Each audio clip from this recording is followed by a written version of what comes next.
Good evening, attorney. Anong mayo sa banang wala ga suportari naman sila? Mabana nga sa lawayon ayo. Ano ang maayo? Mati ka mo da, no, mga asawa. Amangkot ni Ma'am Cherry. Anong mayo sa bana nga wala ga suporta sa amon? Nga bata, kasal kami, bulag na kami, attorney. Kag nangasawa sa liwat, may bata sila, ano maayo mo on, attorney? Biskan ang mga bata lang namon, salamat, git. Thank you, mama, sa pagpadala diri. Sabton tana. Una sa tanan, mamangkot ako. Para at least mabilog ang istorya. Ma'am Cheryl, why pa ka mo maanal? Ha? Kasado pa ka mo gyapon, di ba? Kasado ka mo. So may ginpuyo lang siya nga iban. Para klaro ang perspektibo, ha? Nami ni nga sabtong ko ni Ma'am Cherry, gay ko anay kompleto nga detalye. Kasado ka mo, sang bana mo, sang amay sang imo kabataan, nagbulagay lang ka mo, nagupda na ito sila, nagpakasal man sila. Na? Gusto ko mabalaan, Ma'am Cherry, kay sabton ko. Okay? Cherry, why ka follow up pa? Why ka follow up sa bat si Ma'am Cherry? Andiyan ka pa, Ma'am Cherry? Si Ma'am Cherry admirably, may problema. Sige lang kung wala kulang sabton ko. Okay? Sige. Di na to. Saluwat ang pamangkot ni Ma'am Cherry. May bana siya, wala ka suporta. Masami na yan, ma'am. Tiga ulo, Wala sa kasuporta sa kabataan nyo. Kasal ka mo, pero nagbulagay. Kag nangasawa sa liwat. Okay? May bata man sila.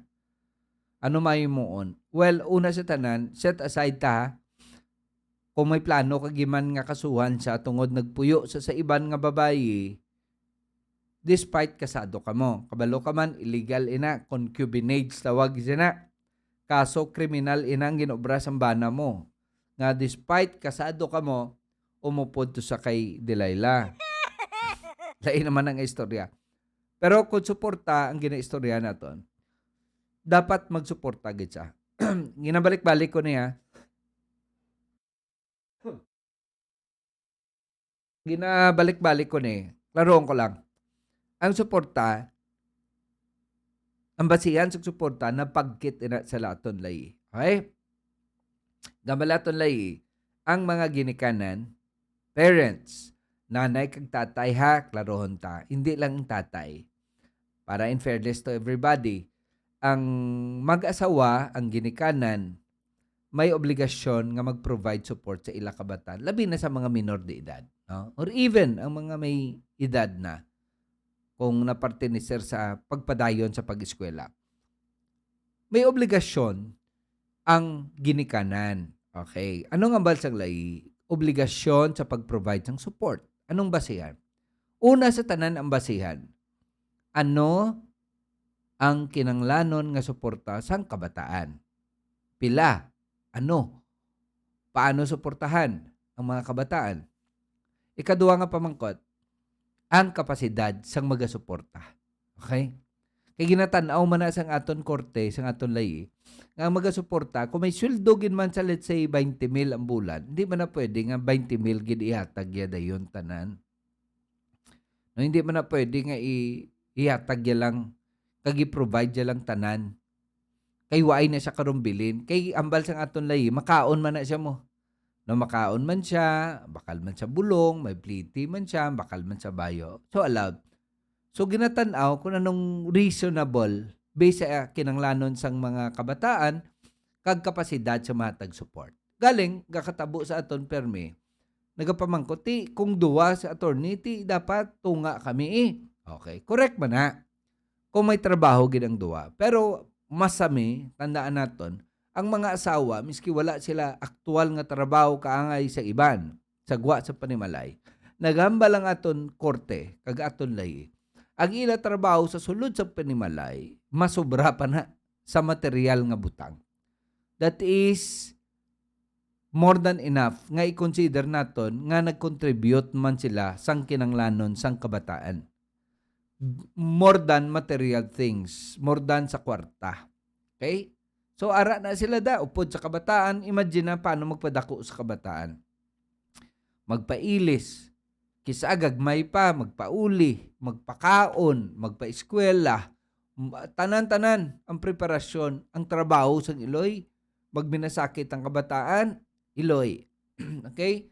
So, ang sacrifices ng mga Iloy, for me, ang balsalayman, kagsang korte, is enough or are enough nga i-consider naton nga amo ng contribution niya sa panimalay. So, now, pamangkot. Anong imuon? Una sa tanan, siyempre, i-demand mo siya nga maghatag suporta sa kabataan. Pwede pabalo mo siya anay, kung hindi gid siya formally, padalaan sa demand letter sang suporta. Nga man, kay kung magpakatig agit sa gyapon, ginapangita gina sa korte anay demand for support. And then, duwa ka klase nga kaso pwede makaso mo siya. Kaso civil, for support lang, or kaso kriminal. Kaso kriminal, amo nang ginatawag naton nga violence against women and their children, may lahi kita sina. Pwede ka ka-file lack of support or insufficient support or mambal ka man may psychological violence or economic abuse under sa Republic Act 9262. Okay?